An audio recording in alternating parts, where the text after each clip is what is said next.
meditate. No, I'm just Yeah, joking. okay. Technical difficulties. All right. Thank you so much for joining us this evening for a virtual panel discussion with the folks from UNO's Office of Latino and Latin American Studies, or otherwise known as OLLAS, to talk about the film The Mole Agent. My name is Angie Balserini. I'm the Community Engagement Manager for Film Streams. We are a mission-driven nonprofit dedicated to the presentation and discussion of film as an art form. So you may or may not have heard of our long-standing partnership with OLLAS, curating a series called Cinemateca.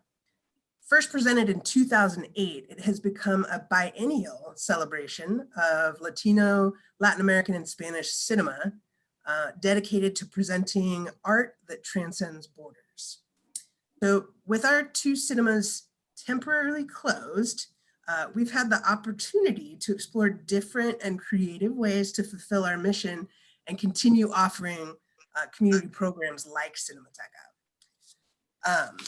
But as the celebration has become quite a social event over the years, spanning a month long, offering post-show discussions, local food, and special guests, we decided to postpone the series until in-person events do not create public health concerns. So that being said, we are grateful to be partnering tonight with OLLAS for a sneak peek version of Cinemateca. Here to tell you more about the film and tonight's brilliant panel is Associate Professor of Foreign Languages and Literature and my good buddy, Eugenio Di Stefano.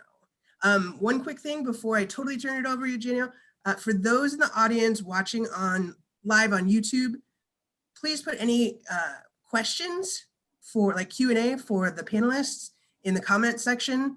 I will be looking for those and making sure the panelists have a chance to answer. All right, it's all yours. Hi, okay, thank you, Angie. So I just wanted to briefly thank everyone, the panelists, and for everyone that has clicked in. As Angie had just noted, OLLAS has been working with film streams now for over 10 years. This has been a wonderful, fruitful, stimulating experience. And again, it's something that we usually do every 2 years, but this year we had to change gears and do things a little bit differently. But we will continue, and after all, this is a sneak peek. And so keep your ears open for more information about Cinemateca. Hopefully in early spring, we'll have some information for you. So I just wanted to also say that I'm super happy to be talking, to be here and to be talking about this film. And I'm also very happy to have 3 amazing panelists with us who will share their thoughts on the film. And I also wanted to thank the audience out there again for tuning in or clicking in. And toward the end, in about a half hour or so, we're going to open things up so you can also ask questions. So the first thing I wanted to do is just quickly introduce our 3 panelists, and then they will then talk a little bit more about who they are, the background, and their research, or maybe they wanted to say something about the film. So first we have Julie Blaskewicz Boron. She is a Doctoral Program Chair in Gerontology and Associate Professor of Gerontology. And then we have Cristián Doña-Reveco. He is the OLLAS Director, and he is an Assistant Professor of Sociology and Anthropology. And finally, we have Carolina Padilla. She's the Executive Director of the Intercultural Senior Center. So Julie, do you want to add a little bit more? Sure, thanks, Eugenio. So as he mentioned, I am in the Gerontology department at the University of Nebraska, Omaha, and I study how older adults can maintain well-being and independence, mostly in terms of their cognitive functioning, throughout all of adulthood, but especially as we move into older adulthood. And so I'm really interested in cognitive resilience and psychological resilience and physical resilience. And so I really enjoyed watching the film. It spoke to me a lot. And so I have a lot of things I'd like to chat about and share with the group. So I'm looking forward to it. So thanks for including me. Okay, now, Cristian, so I want to say something very quickly before Angie, the YouTube is not working. Should we just continue? It's working. Oh, it is working now. Okay, great. All right, so Cristian.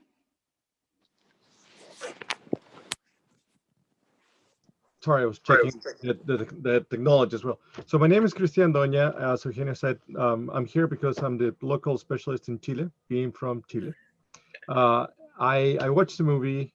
It was extremely interesting, and it touches close to heart. My grandmother is 99 years old. She turned 99 2 days ago. And for about a year, she lived in a residence similar to that, and I was able to see how that specific one worked, and how and some of the things I'm going to talk later about, how the cost of care for families and all that. So yeah, that's about it. And thank you, Carolina. My name is Carolina Padilla. I'm Guatemalan and born and raised. I'm so lucky to be around here in this state, Nebraska. It has offered so much opportunities for Intercultural Senior Center, which is a nonprofit organization. It's a grassroots organization. It started 12 and a half years ago, and I funded the organization with the understanding of the need to serve the aging population. The beginning was for Latinos only, but we all get old. So it's regardless, backgrounds, culture, and everything, which is all people goes to the same process of getting older. And for me, watching the movie was just living it, because we see so many needs in this community and what it means for a person of age, have a need to have a place, but at the same time, how that place can become a place of dignity and respect for others. So I'm looking forward for the ongoing conversation about the movie. Okay, thank you. And I'm also looking forward to this conversation. I just want to start off by kind of, I guess, just briefly say what it's an amazing documentary. I was very surprised how much I enjoyed it. It was just it was a really fantastic documentary. Very smart, completely engaging. So my work focuses on aesthetics and politics. So I kind of just wanted to briefly talk about kind of the idea of what was so striking, at least initially, about the film was the question of genre. How the film very much begins as this kind of a film noir kind of piece. We're not quite sure if it's fiction or if it's a documentary. It's highly stylized. And then it kind of quickly subverts the genre and becomes something radically different. So, I mean, and it kind of turns the focus around too. So where we think we're going to find something like a kind of an investigation into a crime of abuse that's happening in this residence, it kind of turns things around, right? It subverts it, and you kind of see that the true crime or the true criminal here is not really what is happening in the residence, but rather what is happening outside of it, what's happening in society, and those people, those caregivers that have kind of forgotten about their relatives. So I thought that was kind of striking. And so it's one thing I wanted to say about it, but I want to hear what others have to say about it. So I wanted to kind of first start by asking Cristián a question about the film. So I know you focus, your work centers on immigration, and what is kind of interesting about the film is that you can kind of read it as this kind of metaphorical immigration, where what is occurring in aging adults, right? We have this kind of migration from one's home to a nursing facility. And the film also covers themes associated with immigration as well, alienation, invisibility, vulnerability. So I was just wondering if you could, and you're from Chile, as you had just said. So I was just wondering if you can talk about these themes in relationship to Chile. Thanks, Eugenio. So a couple of things about the film itself. The location of the film, it's a rural municipality about half an hour outside of the metropolitan area of Santiago, right? It's still in that part of the it's surrounding it. I mean, it's very close to Santiago. You can get a train, like the ones that are in Chicago and other areas, that goes to the suburbs, that goes slightly a little bit further, and it takes you into downtown Santiago in about half an hour. So that is the place of the film. The other thing that is important to understand is that in the last few years, of the last 20 or 30 years, Chile has been going through a aging process that is unlike any other in the region. You know, probably Uruguay or Cuba are closer to what's happening to Chile, right? We have a increase in the population that is 60 years and older, 65 years and older. And that is a population that quickly, although there are some governmental policies, quickly is being left out. There's a very interesting scene at the very beginning of the film where they're talking about where the people that are applying to the job are actually feeling amazed or at odds with this idea of hiring someone who is between 80 and 90, right? Because what usually happens is the other way around, that, you know, we used to joke that newspaper ads request people with 10 years of experience, but are not older than 45 years old, right?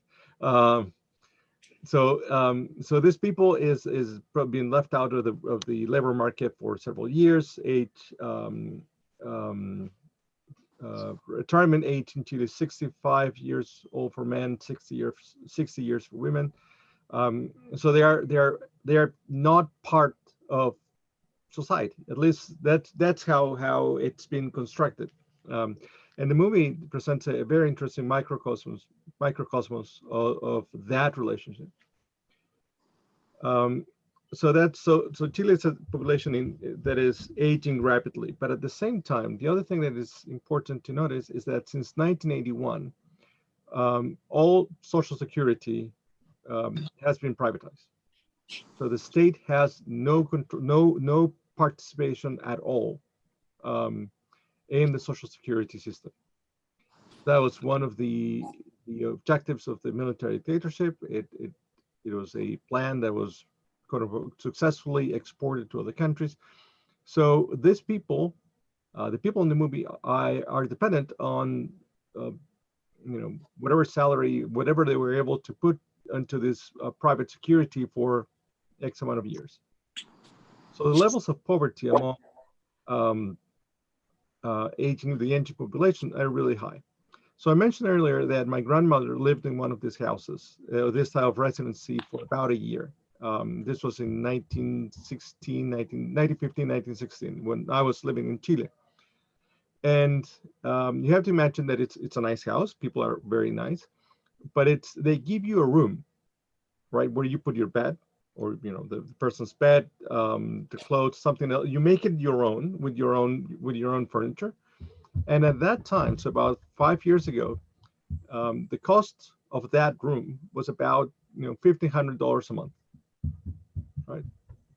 And that wasn't it wasn't the best. It was what my parents could paid at the moment, right? It wasn't the best of bests, right?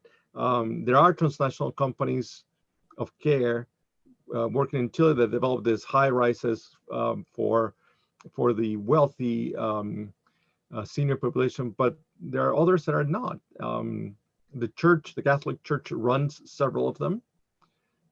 One of my great uncles lived in one of them, the final years, and basically what the church said, okay, you can stay and we'll charge you whatever you make a month in your from your retirement, which is nothing. It was $200, right? So it is people that don't have a high income when they're working and then retire, they're highly vulnerable to in their old age, right? Access to medicine is expensive, and then the family, you know, have the children.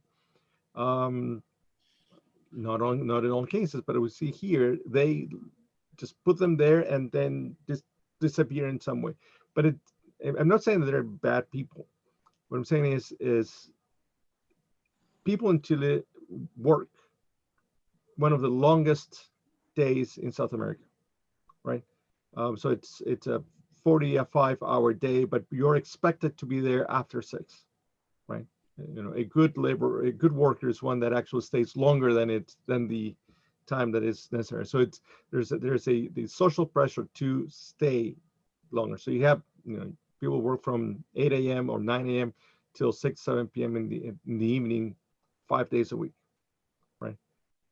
So the time, right, that they might have, that's why there's one comment that says the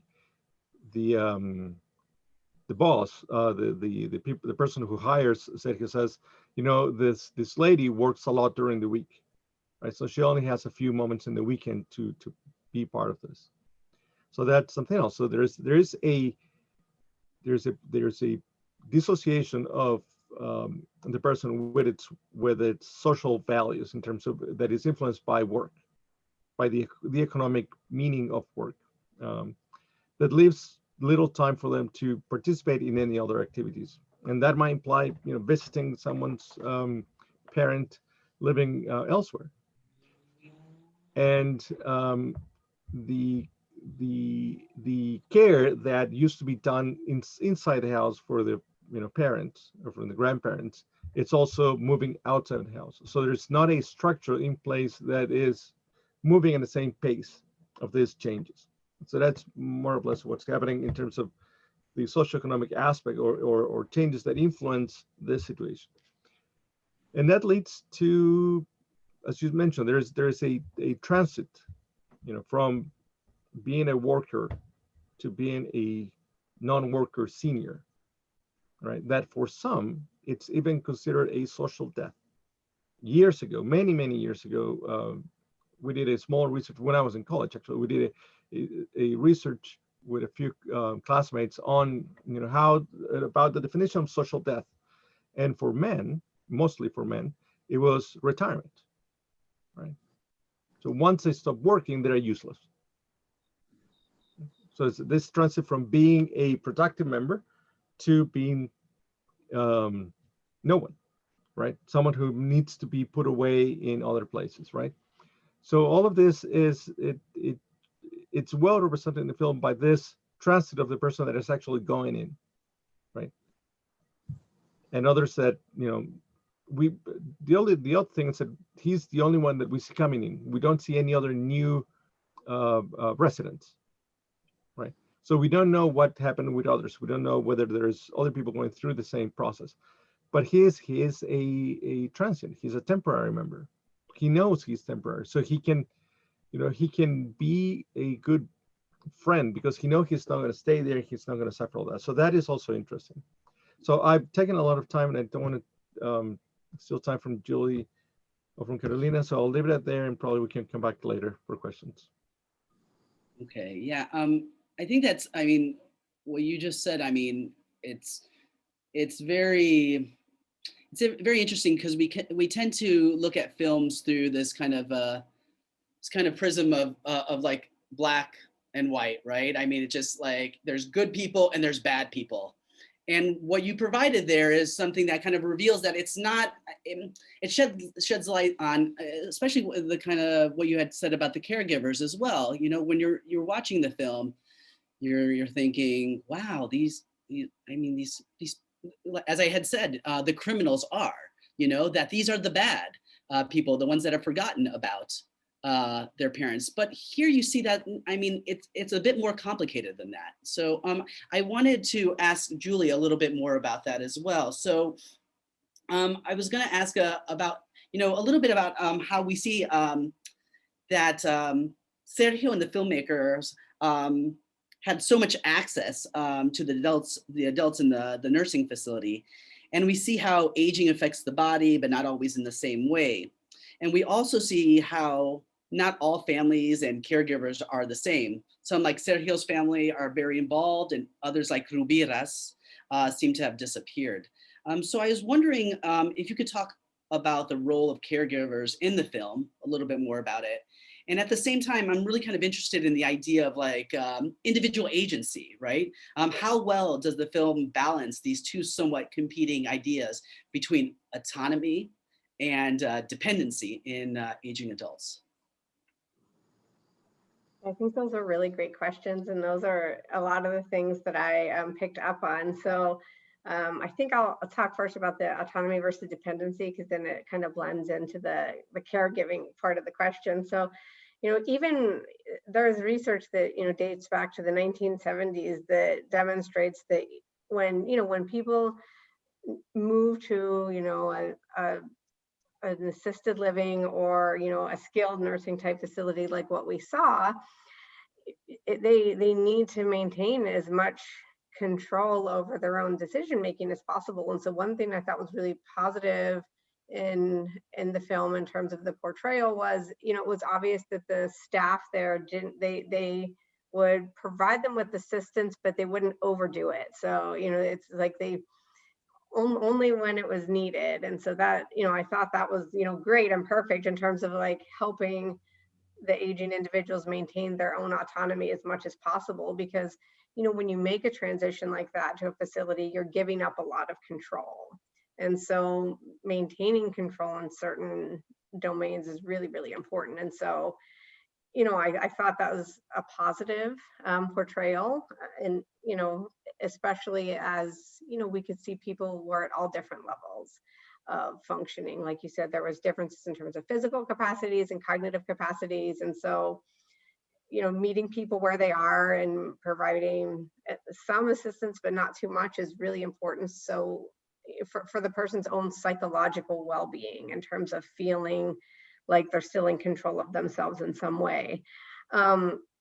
You know, but for some, being placed in a facility at all, like, you know, like their, you know, family members taking them there and placing them there, and then not being able to leave when they want to, you know, go out, or not having control over when or if people visit you, obviously is like a huge way that control's taken away, right? Because, you know, most of the time you would think people would want visitors, but, you know, maybe they don't want them at that, you know, moment, or, you know, they don't have any, you know, especially with some of the residents we saw, they didn't really have any control over, you know, being in touch with their family members, or, you know, having them actually come. You know, they probably did request, we didn't see that, but, you know, they didn't have any control over whether they had visitors or not. You know, they couldn't make their family members come. So I really appreciated knowing about like this huge, you know, long work weeks that, you know, people in the country have, because that would definitely be an impediment to visiting. And then, you know, when you get to the weekend time, it's like, what, you know, what time do you have left? And, you know, for some families, it's a bigger priority than others. So that kind of transitions into that caregiving role. And I think that, you know, when people are placed in a facility, the family members kind of move away from providing like actual physical support, like, you know, let me help you move around, or let me help you, you know, with feeding or whatever that may be, to being in this primary role of providing emotional support and psychological support. But I think that when families have provided so much support prior to placement, then when they place them, sometimes it's just such a relief that they forget about the emotional support needs. And they think that, well, you know, they're going to be around other people now, their age, that they have things in common with, but it's not the same. You know, Laura Carstensen out of Stanford, you know, she developed this socio-emotional selectivity theory, and it basically like describes that as people age, their motivations shift. And so as you perceive less future time remaining, you want to prioritize emotionally meaningful things and emotionally meaningful relationships. And so, you know, when we're younger, you know, especially when we're still in the workforce, we prioritize, you know, all these acquaintance-based relationships where we can gain and exchange knowledge and things like that. And as we age, we just want to prioritize those emotionally meaningful relationships. So, you know, when an older adult's placed in a facility, sure, that's great that they're around a lot of other people, you know, their age that can relate to what they're going through, but it's kind of stripping away some of that, you know, emotionally meaningful relationships that are needed. And so for the families that come around a lot and still visit, this isn't okay. You know, I mean, it's not ideal, but it works out okay. But, you know, for some of the families that we saw that, you know, that they hadn't had visitors in, you know, weeks, months, or even years, that's just, you know, it's really just kind of terrible. And I found it so touching that, you know, Sergio even went out of his way to make a request to like, can you get some photographs of the family members for this, you know, resident. And I thought that was so, I thought that he was really kind of, you know, pushing his boss to realize like, hey, listen, even though I have a job here, this emotionally meaningful things are important to me and to help support these people that, you know, I've become friends with. And so help me help them. Like, yes, I know you want these facts, and yes, I know I have a job to do, but help me with this part too. And so I thought that was just amazing that that was such a priority for him. So, you know, I think that in terms of, you know, caregiving, you know, if people can still provide, you know, that emotional support and, you know, just having check-ins. And I know right now with the pandemic, you know, a lot of facilities aren't allowing visitors, and that, you know, that's been really hard on family members that did used to go all the time, or, you know, check in all the time, that they haven't been able to. So, you know, if the older adults feel that they still have that emotional ties, I think that really helps them deal with the transition and staying there and not being able to, you know, exercise their autonomy to the full extent.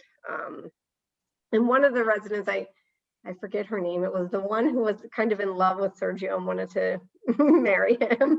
But I thought that she said something along the lines of, you know, like, you know, you have to, you know, choose to be positive and choose to be optimistic. And I kind of thought of her as this kind of like resilient aging person.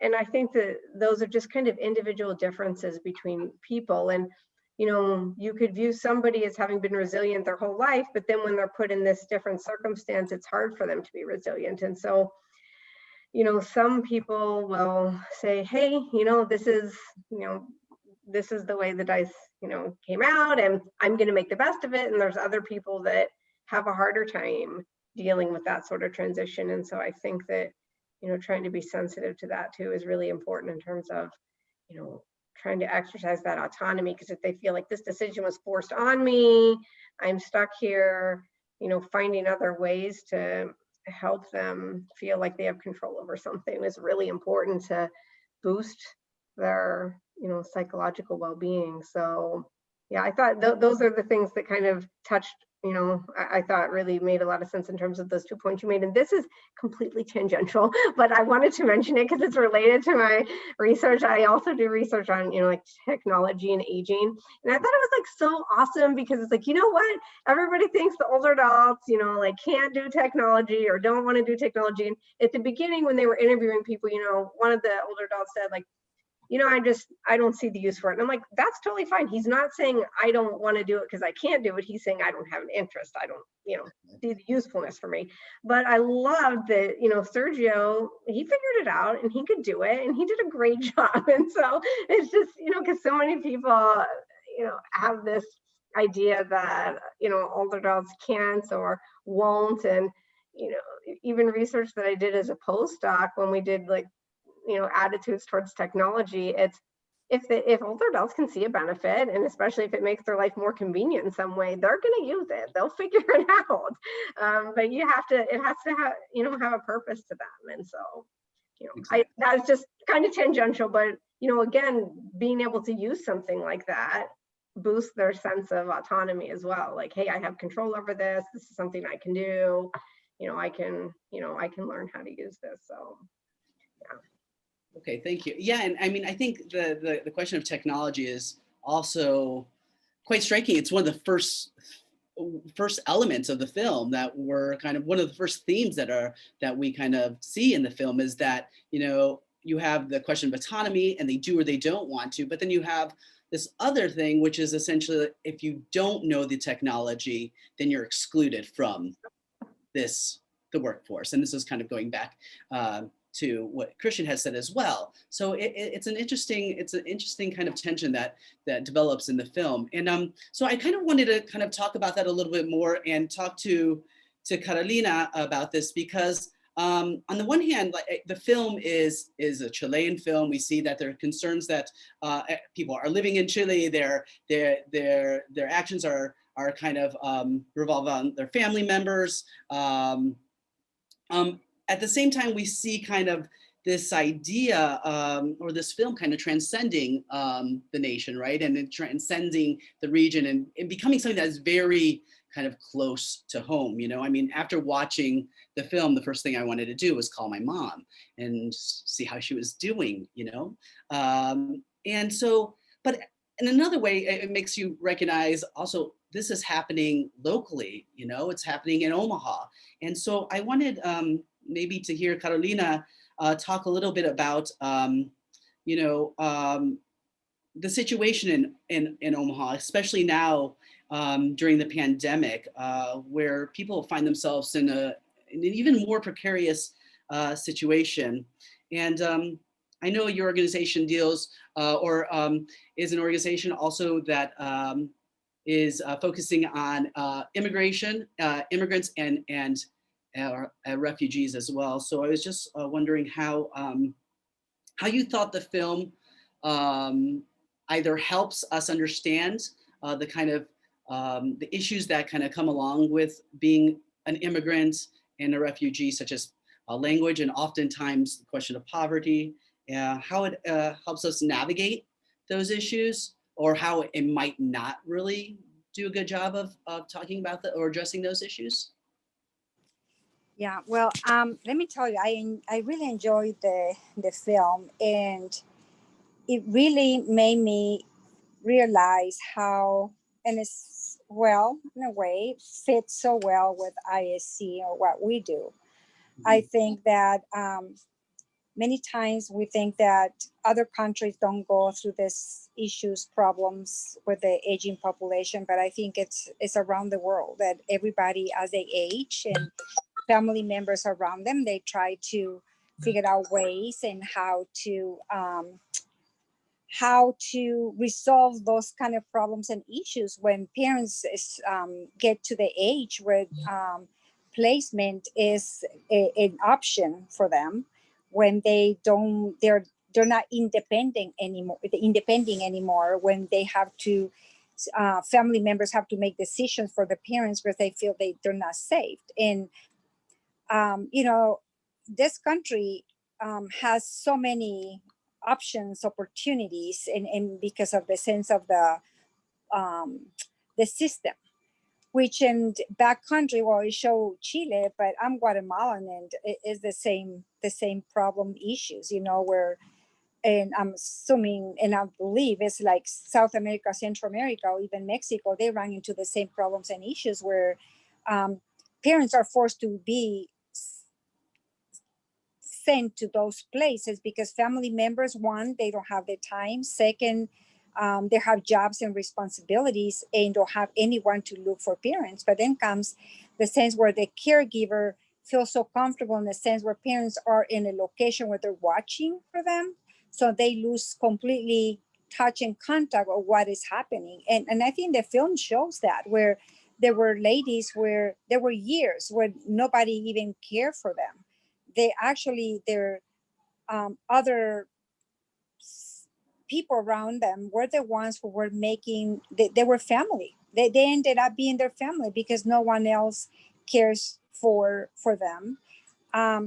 I think in Omaha, you know, as I said, you know, there is many places. I constantly fight and makes me so angry, you know, with this society. You know, everybody's so free to do whatever they want, but you know, all those amazing, beautiful, and gorgeous facilities, you know, the assisting living and permanent living and all those places they build for people when time comes that they have to go and live there. And you know, and it's common sense. You know, you live where you, I mean, you are where you build on it. You know, if you work hard and you had a good job, and of course you're going to have the luxury of deciding where to go and where you want to spend the rest of your time. But then what is the other side of the coin? You know, those people who have worked hard, never had a chance to have good salaries. And when they receive their Social Security is so low, they don't even have enough money to pay for a decent place to live. And but then comes what is the isolation and in the seniors in general. You know, many years back we were doing a Christmas visit. We were visiting for Christmas with the seniors that were coming to ISC to an assisting living, and you could tell that people could have it all, but they didn't have the sense of a place where they were really caring for them. I'm talking about more in a sentimental way. You know, people were sitting there enjoying that we were there when we were presenting, but you could tell that they were not happy. You know, materialism has become in countries so important that they don't really care anymore about feelings and about how other persons feel or how they're doing. And you know, families sometimes, so a lot of times, they think that the best option for mom and dad is go there because they're going to take good care of it, which means kind of you know, once I do that, I accomplish my goal in making sure my parents are taken care of. And now I have my life to live, and I'll check on my parents, you know, so often and see how they're doing. And many might take the responsibility, like in now for COVID. You know, we have seen in the media about how family members are going and visiting through a window, you know, and saying hi to mom and dad. It's really touching. But there's probably the majority of them who family members, all they doing is making this phone call, if is that even possible, and if the senior is open to that technology that is available where they can communicate. But because if it isn't, there is not even communication at all. So the film shows also how independent Sergio is. You know, he agrees to get into this job where for him, I think he, in his thoughts and his mind, he was putting his shoes within those people living there too, and saying, my gosh, if I was here, what would it be for me being in this place? He knew that he was just doing the job, and for him was a easy in and out without any complaints or concerns.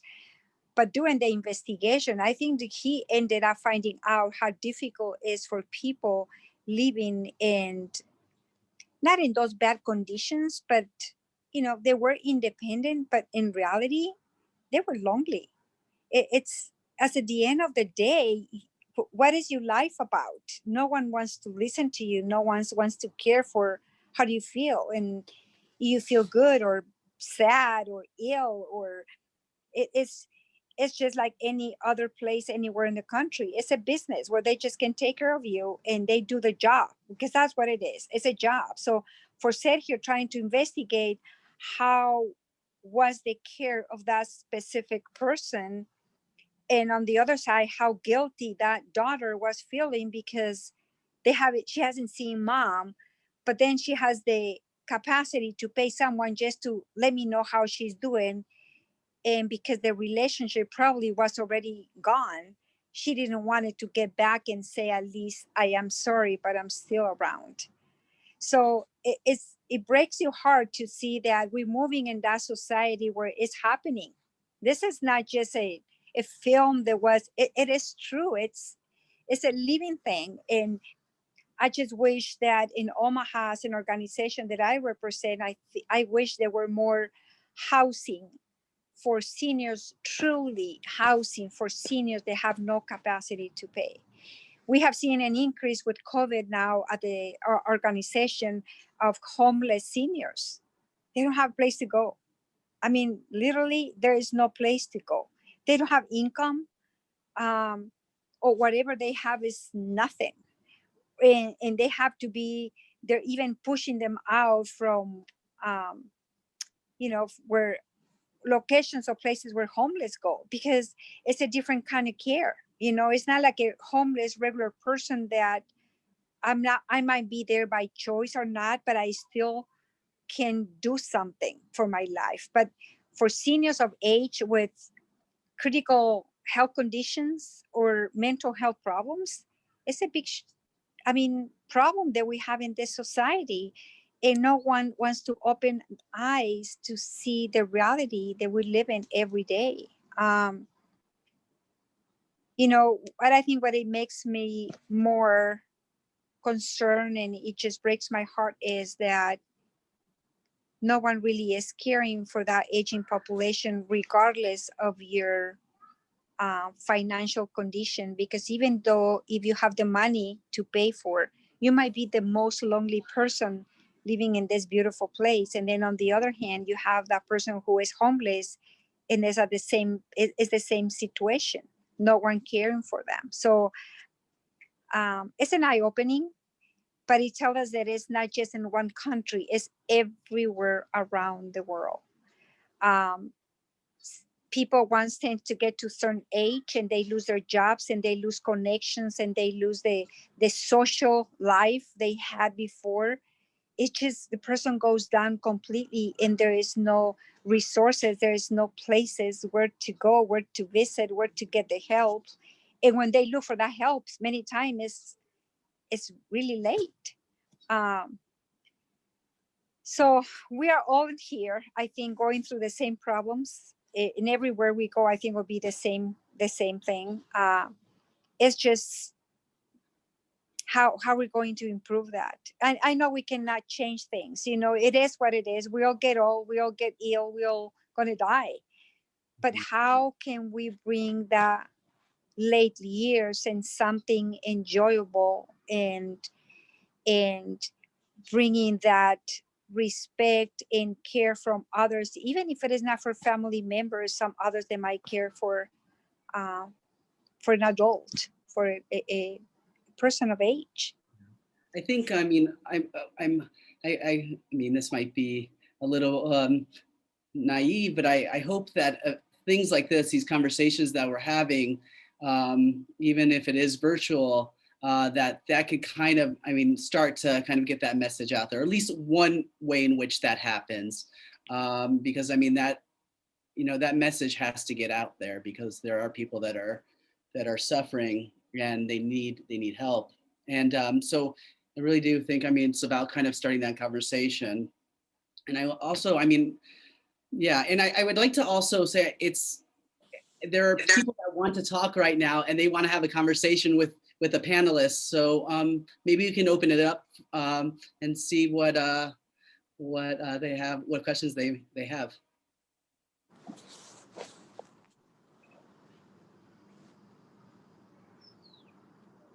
So let me see if Angie,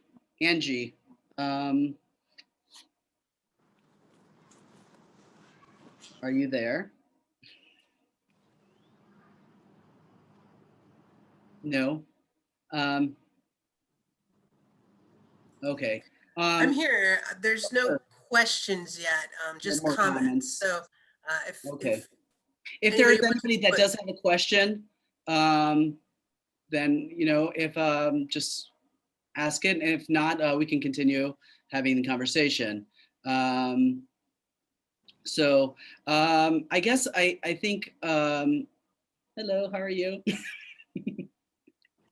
So I guess I wanted to kind of talk about on the note of kind of Sergio and the idea of mourning and kind of going through this, and this kind of relates to Carolina's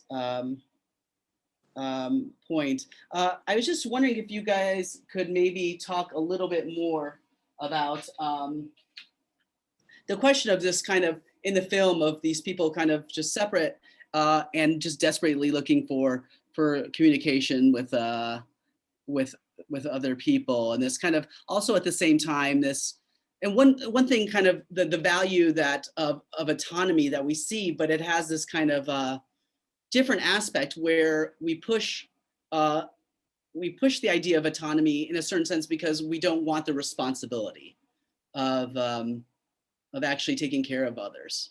And I was just wondering if you guys could talk a little bit more about that.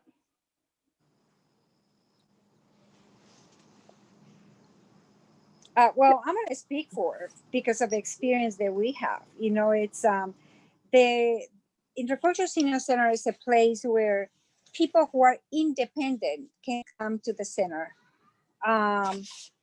because we don't have that special care. This is, you know, we're not licensed to care for seniors that have other problems. But we haven't seen an increase of people where, due to the mental health deterioration, I mean, minds of seniors, you know, how they're getting older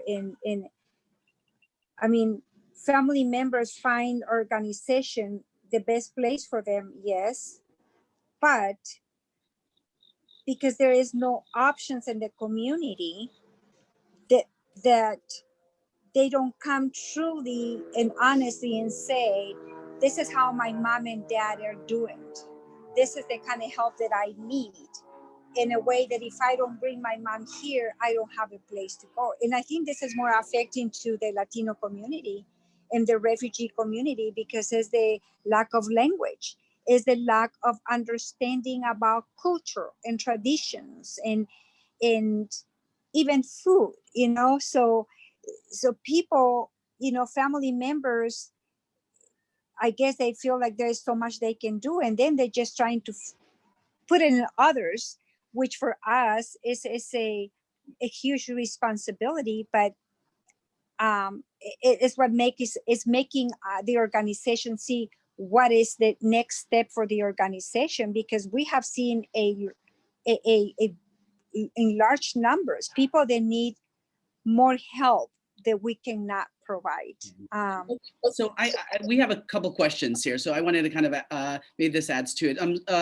So Catherine Castro asks, so why aren't people talking about this, especially in schools? So, and I wonder at the university or throughout, you know, primary and secondary and tertiary. I was going to say that because I saw that one pop up, and it was kind of related to something that I was going to say that tapped into your autonomy question is, well, I think that, you know, those of us who study aging, we're trying to get more intergenerational programming going on, and also, you know, more education about this in the K through 12 system. I don't think that it's really prevalent much in the K through 12. I think that in the university setting, it depends. You know, if you take a course from the gerontology department or the psych department on like psych of adult development, then you might get some exposure, or, you know, there might be some, you know, sociology based classes, and or maybe in the new medical humanities that touch on aging. But I think one thing, you know, about you know, this, you know, you said this kind of push for autonomy, but then what are the results? I think that, you know, for any of us, we, regardless of age, we don't like to see others that we're close to like suffering or not doing well. And so if we kind of like push for our aging family members to like, you know, they can do this, like, then we kind of convince ourselves that they are fine. because especially with our own family members, when we see them aging, it kind of forces us to confront our own mortality. And it's just, you know, it's awesome that people are living longer and healthier lives. I think that's great, but it's also, we're still lagging as a country, and probably as, you know, in terms of across the world, in terms of how we really view older people. Like, you know, as Christian said, like, it was like shocking to me that you said that, like, you know, in Chile, it's seen as like social death. I'm like, wow, there's no like transition to retirement. And, you know, I thought that that idea had kind of gone by the wayside, but apparently not. And I mean, I was hoping that it was transitioning away, but it's good to know that it's not in some cultures. And so, you know, if people view like post-retirement as like a social death, it's something that we want to avoid. We don't want to think about that for ourselves. And when we have to see our own family members going through it, it's not that we don't care for them, but it forces us to confront things in ourselves that we are uncomfortable with, and we have to face our own mortality and then also theirs.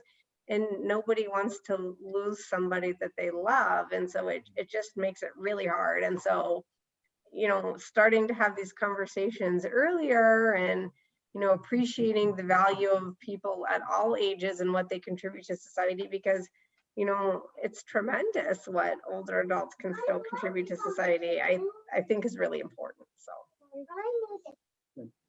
I have, okay, another question from Ana Diaz.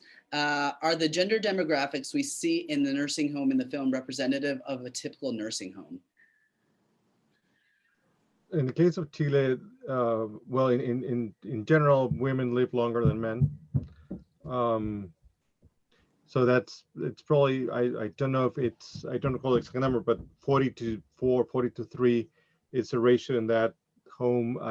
That's not a traditional ratio for the country in general, but yes, there is more, there are more women, as far as I know, as far as I've seen, there's women live longer, and there are more women that are part of this, or that live in these kind of residencies. And there's another question, interesting, from Ray, about the person who hires the PI, right? Exactly. And I think it is symbolic, because what she's doing is carrying by proxy, and the whole movie is about carrying by proxy, right? How the parents are you know, giving this to someone else who's not the state, but to another organization. So yeah, that. I would like to add to that I think that women tend to be more social than men. And so even in ISC, we see the percentage of women attending to our programs and participating is more women than men. And I don't know how those other facilities, assisting living, what are the percentages?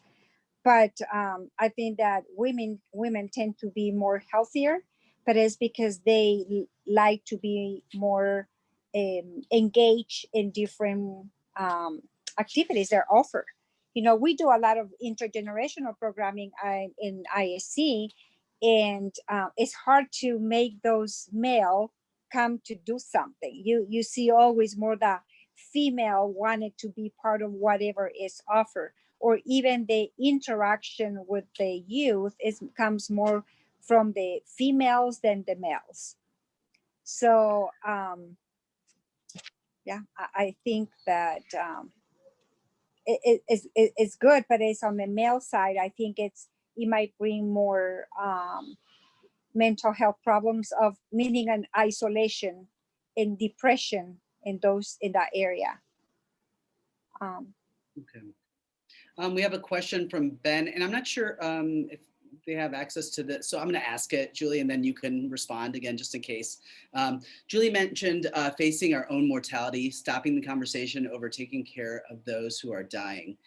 Do you think that stigma could be changed in order for us to be more comfortable helping? Yeah, and I briefly responded to it, but as we're trying to encourage people to have conversations about what you know, what their wishes are as they age earlier and more regularly, that'll really help.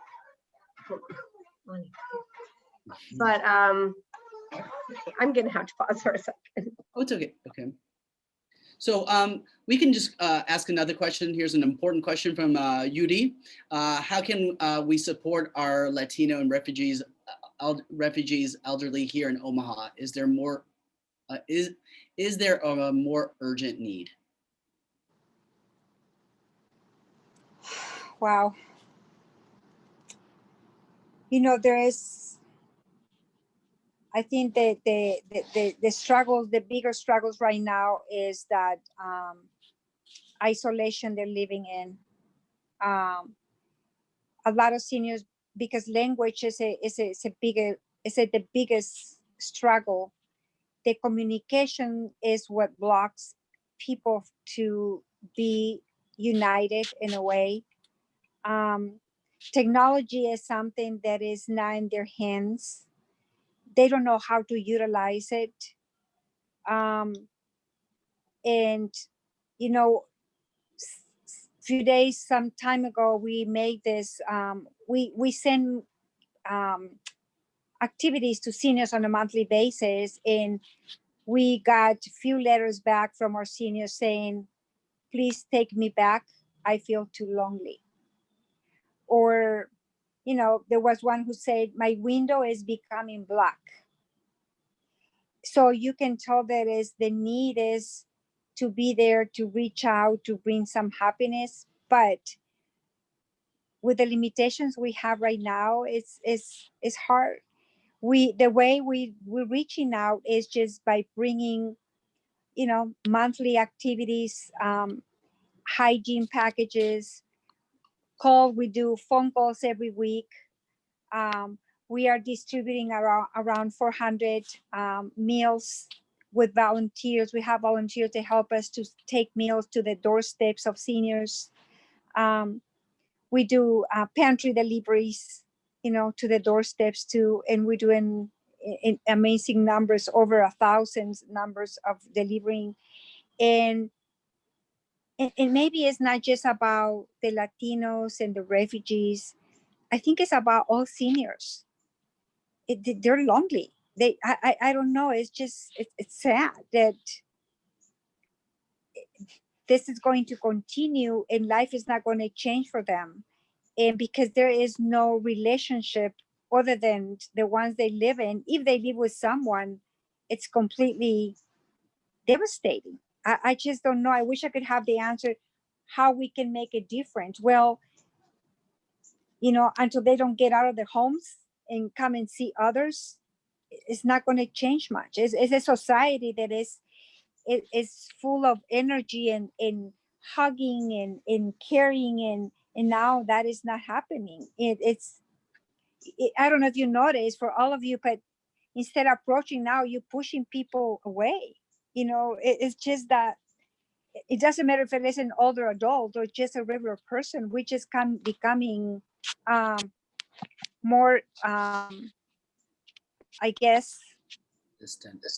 yeah, more distant. We don't even know through that mask. I don't even know who you are. You don't know who I am, and how we can have this conversation. So there, you know, of course, there's many ways to help. You know, it's always something, opportunities to be creative and do crafts and send hellos. But I think it's just, we need to do better. I mean, our society has to give us, all this is happening for some reason too, and we have to be more responsible in taking care of the aging population, and not just talk about and say, you know, yes, it's important, but I think this community or this society needs to think that we need to do a better job with all seniors in general, because as I always said, we are going in that direction. You know, I'm speaking up today and I'm going to be there in a few years. And it's like, my gosh, am I going to be the next one in a place where I don't have anyone around me? Or if they're going to check on me, it's going to be on the cell phone and say, hey, mom, how are you doing? And see you sometime soon. And life goes on. And so what is that network for seniors?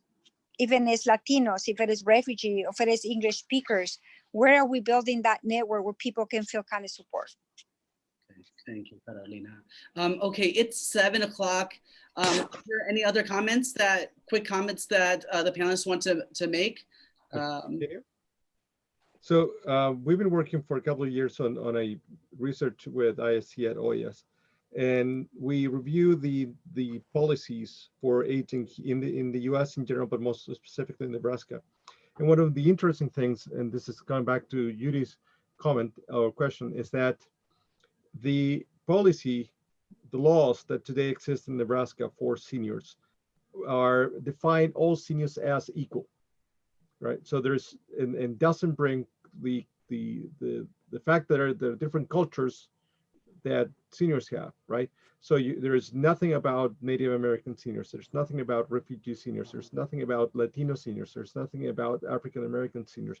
This assumes that all seniors are the same. So that is one thing that needs to change, right? We need to embed these laws with culture, right? With the culture that these people belong to and they participate, and that is something that needs to change as well.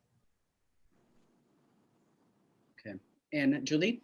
Yeah, I was just gonna kind of piggyback on what I was gonna say before. Is I do think that, you know, I appreciate that point, Christian, and I think that's a really important one. And I think that, you know, having conversations more often and you know, just not avoiding, I think is really important. And I had typed in the chat that I know that those involved in palliative care and hospice care and just care for aging individuals in general, you know, has been on the rise. But I think that it is really important to, you know, have people of all ages have these types of conversations and normalize it a bit, you know, in terms of, you know, when you have your yearly visits to the doctors, you know, having that, you know, what are your wishes, you know, what are your concerns as you age, you know, just having these, you know, more regular conversations so that it's not something that seems so terrible to talk about. I think will just make it more normal. But it's really hard. It's kind of, you know, it's kind of forcing people to have conversations they don't want to have. But I think that as we, you know, keep doing it, it'll get easier. It's just kind of like with mental health. And I think that, you know, we haven't come as far as we'd like to in terms of, you know, mental health being the same as physical health, but it is. And I feel like, you know, when you go to checkups now, they do ask questions about, you know, mental health and well-being, just like they do with physical health and well-being. So if we can just keep trying in terms of having conversations about aging and what we'd like, and, you know, how those wishes might change over time, I think it's really important. And, you know, making sure that we, you know, have supports. And so, you know, what Carolina's doing at the Intercultural Senior Center is amazing. And so having, you know, amazing resources like what she can provide in communities is also extremely important. And so if we can try to get more funding for those types of services, that would be amazing. Okay, so I mean, those of you, there were a couple more questions, but we're out of time. If you are interested, if you want to pursue this a little bit more, I mean, I urge you to contact Julie, Cristián, or Carolina if you have more questions, and we can go from there.